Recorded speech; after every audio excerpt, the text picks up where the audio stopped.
this is the new Subaru XV, which has just received a refresh for this model year. There's no doubt that the subcompact crossover SUV segment has boomed over the years. And so with that said, how does the Subaru XV stay relevant? Pero bago natin simulan ang review na ito, please do subscribe and hit the notification bell para lagi kayong notified whenever we review cars with unique colors.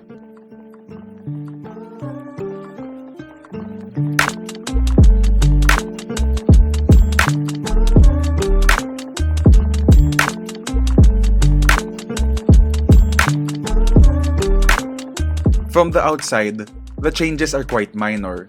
And sa totoo lang, mas maiging itabi mo ito sa pre-facelift model para makita mo ang kanyang changes.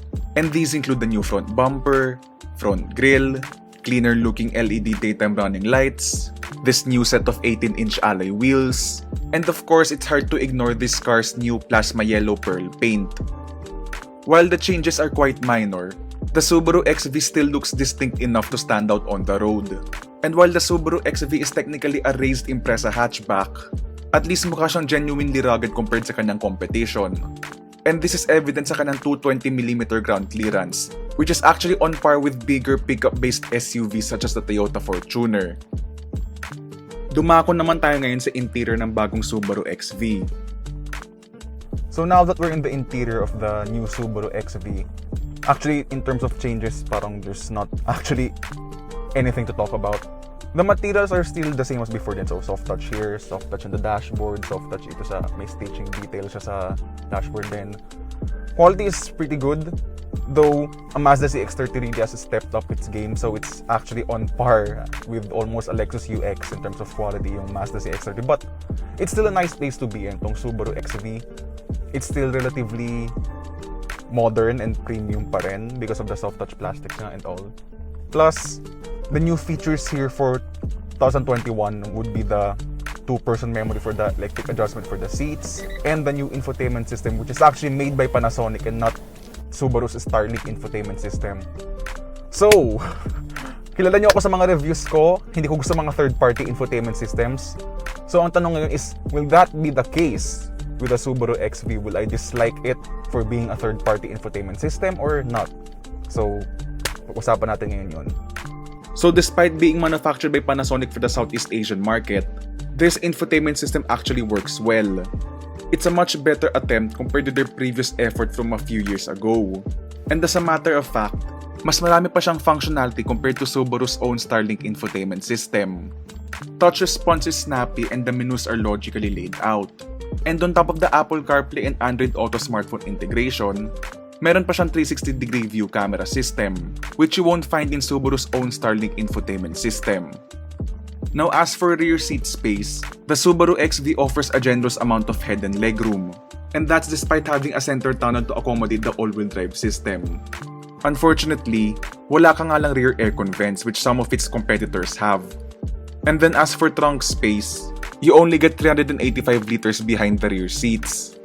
Mas maliit ito compared sa Mazda CX-30, which offers 430 liters of space, and even more so than the Honda HR-V, which is 18 liters larger than the CX-30s. However, once you fold down the rear seats, space increases to 1,270 liters, which is actually on par with the rest of the competition. Powering the Subaru XV is a 2-liter 4-cylinder horizontally opposed boxer engine, which remains unchanged from the pre-facelift model. And then as with most Subarus, power is sent through all 4 wheels via a CVT. So how does the new, revised, refreshed 2021 Subaru XV feel like on the road?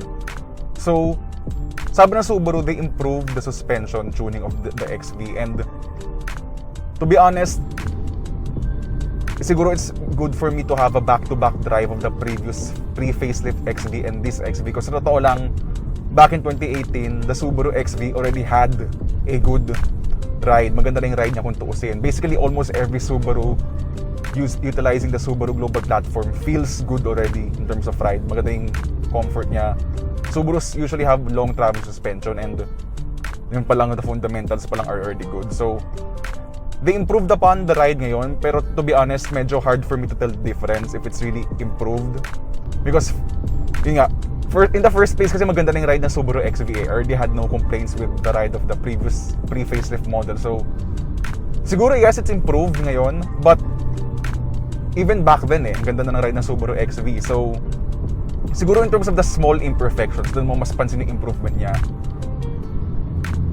It deals better with the small imperfections. It's really good now. It's almost, basically, at this point, noon pa lang it's already one of the best in terms of ride comfort, yung Subaru XV, but now they've improved upon it even more. And then, you have to take note that this car costs 1.9 million pesos, at the same ballpark with the top-of-the-line Mazda CX-30. And often people would argue, why should I buy this over a PPV like a Mitsubishi Montero, Toyota Fortuner? To be honest, at all lang, I'm one of those people who would prefer a unibody vehicle compared to a PPV. There's no denying the superiority in terms of handling and ride comfort of a unibody SUV like the Subaru XV or even the Honda CR-V and the Mazda CX-5 and the Subaru Forester. And of course, the handling advantages of being a unibody SUV pa rin yung handling ng mga ganitong vehicles. And the Subaru XV is no exception. Now, with a taller ride height, actually 220mm off the ground, on par with a Fortuner or a Montero in terms of ground clearance. Medyo syempre mas less yung agility niya since mas matangkad siya, higher center of gravity and all.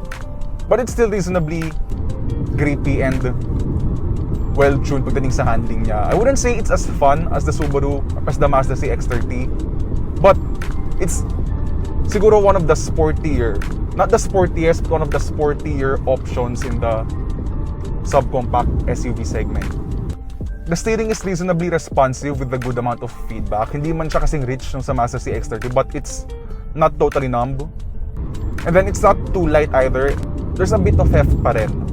Basically, a good steering. Maganda yung weight niya. Hindi siya too light, hindi siya too heavy. It's perfectly tuned. It's well tuned for me. The suspension also deals with body roll pretty well. That's basically most Subarus naman talaga don't tip over. Di siya yung parang cumbersome na masyado nagbabody roll. And that's basically one of the advantages of having a unibody SUV. It handles and drives like a sedan. And as a result, merong mga unibody crossover SUVs that actually feel sporty like the Mazda CX-5 and the CX-30. And that's why I would still prefer a more sophisticated unibody chassis compared to body-on-frame vehicles. Though no doubt na mas superior ang mga off-road capabilities sa mga yon. And then going back to that all-wheel drive system ng Subaru XV nga na ito, the Subaru XV handles like a Subaru Impreza, which is basically, sa totoo lang, the XV is a raised Impreza hatchback, to be honest. And medyo syempre mas less yung agility niya since mas matangkad siya, higher center of gravity and all. But it's still reasonably grippy and well-tuned pagdating sa handling niya. I wouldn't say it's as fun as the Mazda CX-30, but it's siguro one of the sportier, not the sportiest, but one of the sportier options in the subcompact SUV segment. Along with the 220mm of ground clearance, which is basically on par with like a Toyota Fortuner or a Ford Everest, this is one of the only small crossover SUVs out there that's actually capable of going off-road. Okay, maybe not to the level ng mga Fortuner natin or ng mga Everest natin sa mundo, but it has the capability basically of how people would treat this car, no? Kasi let's be honest, yung mga people naman na with the Fortuner or Montero, bihira lang sa kanila yung talagang lulusong sa river, mga ganyan. Most of the time, nasa supermarket na naman yan, nasa grocery, nasa mall. Bihira lang yung talagang dadali mo sa mga super challenging off-road courses. And with dual X mode ngayon, you have more than one mode. Dati kasi isang mode lang yung X mode. So pindutin mo lang siya, basically naka-X mode ka na. Pero ngayon, there's two modes depending on which terrain you're going through. And that brings me on to a few negatives of this car. So, for 2021, what unfortunately they did not tune is that yung kanyang powertrain is, I wouldn't say it's powerful. It's more of parang, sakto lang. So, if you put your foot down, and yun nga, this is made into a CVT,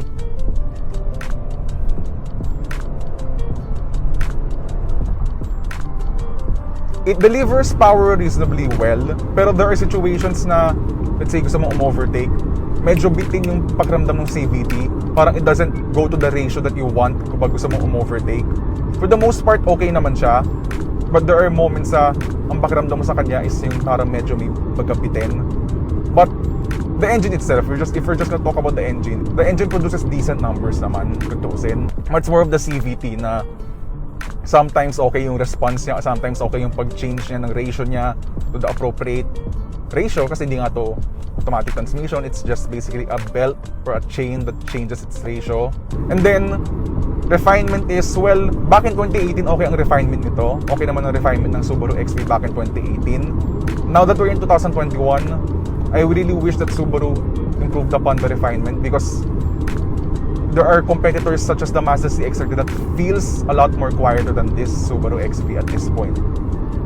It's not that the Subaru XV is noisy, it's more of the competitors have improved so much their game pagdating sa subcompact SUVs. But still, it's not a terribly unrefined car. Okay naman refinement niya. It's just that, compared to something like a Mazda CX-30 na hindi lang siya sporty but at the same time super refined, super well insulated from the outside world, outside noises. The Subaru XV ngayon feels yung a bit on the noisier compact or subcompact SUVs like the Honda HR-V ngayon na medyo ma-road noise din yung kotse yun eh.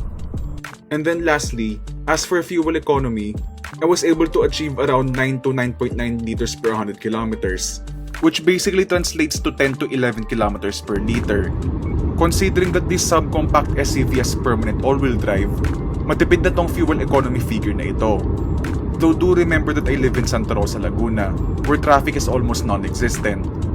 For perspective, front-wheel drive subcompact SUVs like the Honda HR-V are only about 1 to 2 kilometers per liter more fuel efficient under the same circumstances. Now, buying a Subaru XV is quite simple. There's only one fully loaded variant to choose from, and it starts at a little over 1.9 million pesos. Along with the Mazda CX-30, this makes the Subaru XV one of the most expensive subcompact crossover SUVs on sale.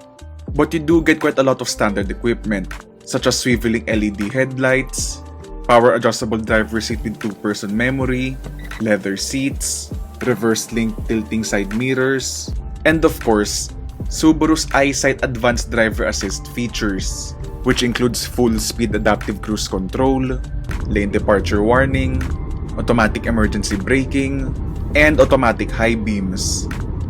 This comes on top of the blind spot warning with rear cross traffic alert and rear automatic emergency braking. So, back to the original question. How does the Subaru XV stand out amongst a growing number of subcompact SUVs?